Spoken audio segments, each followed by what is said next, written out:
Hey guys, today's video I'm going to show you how you can set Gemini as your Google Assistant AI voice. So first of all, you're going to have to head over to your settings application.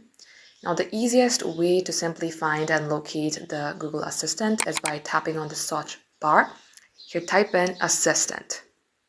As you type in that, what you could do is scroll below and somewhere you will see Assistant Voice. You will see Assistant settings under Google Assistant. You might be seeing it in others. So tap on Assistant settings. Now scroll below. In here, you will see digital assistants from Google. Tap onto it. Now, if it's Google Assistant, you're going to have to set it to Gemini. In my case, this is already set to Gemini. So go ahead, do the same as well. And once it's done, you have just switched from Google to Gemini. Thank you all for watching, guys. If it helped, leave a like and sub. We will catch you up soon.